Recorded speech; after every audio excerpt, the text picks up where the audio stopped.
तो जय श्री राधा दोस्तों, वेरी गुड मॉर्निंग। स्वागत है आप सबका। 12 दिसंबर है दोस्तों। वीडियो बनाने में थोड़ा लेट हो गया है और खुशी की बात यह है दोस्तों कि हम लोग का जो मेरा मोबाइल जो गुमा था ये मिल चुका है ना। एक शॉर्ट्स वीडियो हम लोग बनाएंगे, कैसे मिला, क्या किए, है ना। तो आज का ये सेशन पूरा देखिएगा दोस्तों। मैं हूँ आप लोग का CS देवी LTM के साथ करंट वाली चाय। पहला प्रश्न देखिए यहाँ पर दोस्तों, मुख्यमंत्री श्री विष्णुदेव साय ने जो है 21 तिथि को दोस्तों बस्तर ओलंपिक 2025 के तहत दोस्तों संभाग स्तरीय प्रतियोगिता का शुभारंभ किया है। तो यहाँ पर दोस्तों संभाग स्तरीय प्रतियोगिता का शुभारंभ हुआ है ये आपका 11 दिसंबर को। ठीक है, डी करेक्ट आंसर है। तो याद रखना दोस्तों कि मुख्यमंत्री जी ने जो है ये 11 दिसंबर को दोस्तों बस्तर ओलंपिक 2025 के तहत संभाग स्तरीय प्रतियोगिता का शुभारंभ किया है। कहाँ पर? तो याद रखना ये बस्तर जिला के जगदलपुर के दोस्तों यहाँ पर इंदिरा प्रियदर्शनी स्टेडियम है, यहीं पर दोस्तों संभाग स्तरीय बस्तर ओलंपिक का शुभारंभ किया है। ठीक है, विधिवत। और इस अवसर पर यहाँ पर ये ध्यान रखना है दोस्तों कि पद्मश्री MC मैरी कॉम ये उपस्थित थी। ठीक है, ध्यान रखना इसको, है ना।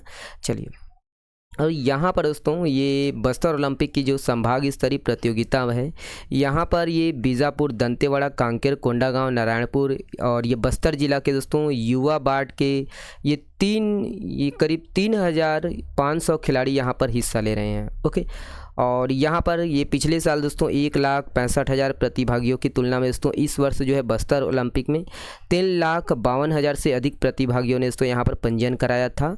और यहाँ पर 2,27,000 से अधिक दोस्तों यहाँ पर महिला प्रतिभागी यहाँ पर शामिल हुए। ओके, तो ये सब है ना DPRCG के अनुसार है, ध्यान रखना इसको। अगला प्रश्न देखते हैं। देखिए यहाँ पर मुख्यमंत्री ग्रामीण बस योजना के द्वितीय चरण का दोस्तों औपचारिक शुभारंभ कहाँ हुआ है? तो द्वितीय चरण का इसका जो शुभारंभ है दोस्तों, औपचारिक शुभारंभ ये बस्तर जिला में हुआ है। ठीक है, तो यहाँ पर दोस्तों याद रखना है कि बस्तर और सरगुजा अंचल में दोस्तों आप लोग को पता है कि इसका जो है ना द्वितीय चरण, ये मुख्यमंत्री ग्रामीण बस योजना की द्वितीय चरण का औपचारिक शुभारंभ हुआ है ना। कहाँ पर? तो ये बस्तर और सरगुजा के यहाँ पर बस्तर में। ठीक है, ध्यान रखना है। दूसरे चरण में दोस्तों बस्तर और सरगुजा संभाग के 10 जिलों के ये है ना दोनों में हुआ है। बस्तर और सरगुजा संभाग के 10 जिलों में ये 23 मार्गों पर 24 जो है नई बसों का यहाँ पर ये प्रारंभ हुआ है। 180 जो गांव हैं ये सीधे दोस्तों बस सुविधा से यहाँ पर जुड़ सकेंगे। ओके, यहाँ पर दोस्तों सुकमा, दोरनापाल, कोंटा मार्ग में यहाँ पर शुरू हुआ है और यही है, इससे जो है ना ये यातायात दोस्तों बेहतर होगा। और मुख्यमंत्री ग्रामीण बस योजना के प्रथम चरण की शुरुआत की बात किया जाए दोस्तों तो ये 4 अक्टूबर 2025 को किया गया था केंद्रीय गृह मंत्री दोस्तों अमित शाह जी के द्वारा। याद रखना है 250 गाँवों को दोस्तों यहाँ पर बस सेवाएं जोड़ा गया है। ठीक है, द्वितीय चरण की शुरुआत ध्यान रखना है और इसकी वृद्धि हुई है, 180 गाँव और जुड़ गए हैं। ठीक है, तो ये याद रखना है अभी द्वितीय चरण कब से शुरुआत हुआ है। ओके, चलिए ये अगला प्रश्न है। देखिए यहाँ पर छत्तीसगढ़ राज्य ग्रामीण आजीविका मिशन बिहान का लोकप्रिय मासिक रेडियो कार्यक्रम का यहाँ पर नाम क्या है? देखिए इंपॉर्टेंट प्रश्न ये हो सकता है। ठीक है, तो नाम याद रखना है कार्यक्रम का यहाँ पर दीदी के गोठ, बी करेक्ट आंसर है। ओके, तो याद रखना दोस्तों कि यहाँ पर छत्तीसगढ़ राज्य आजीविका मिशन ये बिहान, इसका लोकप्रिय मासिक रेडियो कार्यक्रम का नाम है दोस्तों दीदी के गोठ और इसका जो 5वां एपिसोड है दोस्तों इसका ये प्रसारण होने जा रहा है। और प्रसारण दोस्तों 11 दिसंबर ये 2025 को किया गया दोस्तों, है ना। ये आकाशवाणी केंद्र के सभी हिंदी और छत्तीसगढ़ी में याद रखना है। और इस बार का जो अंक है सो भारत सरकार के विशेष जेंडर अभियान नई चेतना 4.0 पर आधारित था।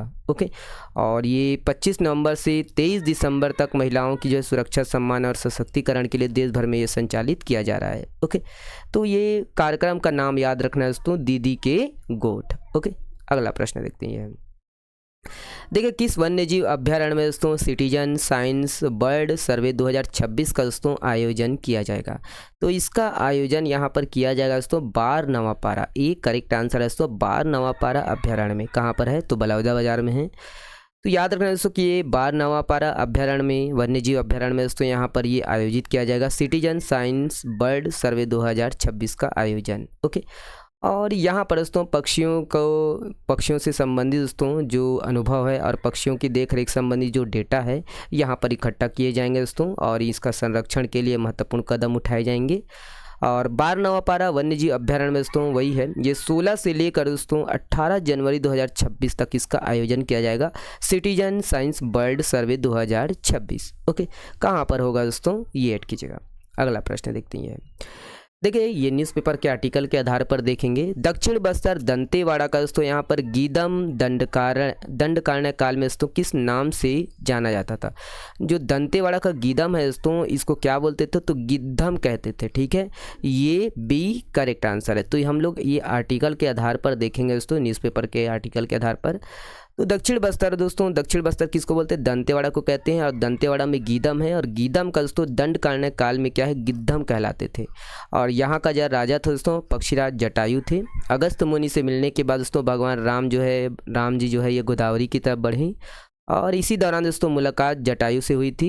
और 45 साल बाद दोस्तों यहाँ पर ये गीदम के पुरानी वृक्षों पर हजारों गिद्धों का डेरा हुआ है दोस्तों। और गीदम में आखिरी बार 3 फरवरी 2025 को दोस्तों विशाल जो है गिद्धराज को देखा गया था। ठीक है, गिद्ध दोस्तों आज ये लुप्त हैं, लुप्त प्राणी में माने जाते हैं, लुप्त प्राय श्रेणी में आ गए हैं। ओके, और ये न्यूज़पेपर के आर्टिकल के आधार पर दोस्तों गिद्धम। ठीक है, चलिए अगला प्रश्न देखते हैं।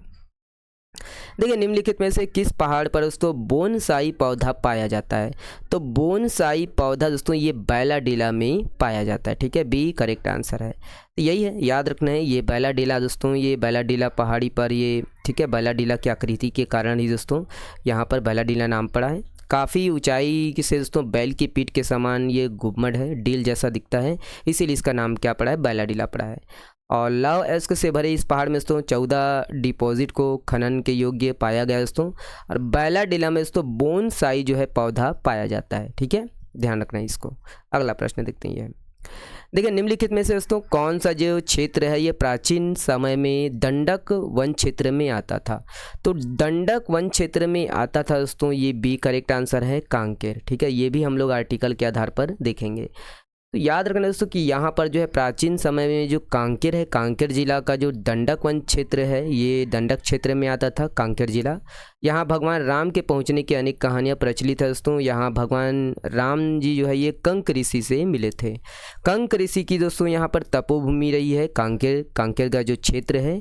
और कंक ऋषि के नाम पर दोस्तों ये अपभ्रंश होकर आगे चलकर ये कंकर पड़ा, और कंकर से ही दोस्तों ये कांकेर का जो है नाम पड़ा है। ठीक है, बाकी दोस्तों ये कांकेर जिला के रामपुर, जुनवानी, भंडारी पारा स्थित मारादेव तालाब, कांकेर, गड़िया पहाड़, राव घाट, ये तारांदुल की पहाड़ है, ये सभी दोस्तों राम जी की जो है ये पहुंचने की गाथा यहाँ पर प्रचलित है। ठीक है, तो ये न्यूज़पेपर के आर्टिकल के आधार पर है दोस्तों। देखिए वीडियो थोड़ा सा भी पसंद आता है दोस्तों तो वीडियो को आप शेयर ज़रूर किया कीजिए, है ना। वीडियो में अगर नए हो, चैनल में नए हो दोस्तों, तो चैनल को वीडियो को लाइक और चैनल को सब्सक्राइब जरूर कर लीजिएगा, है ना, सपोर्ट दीजिएगा दोस्तों, है ना।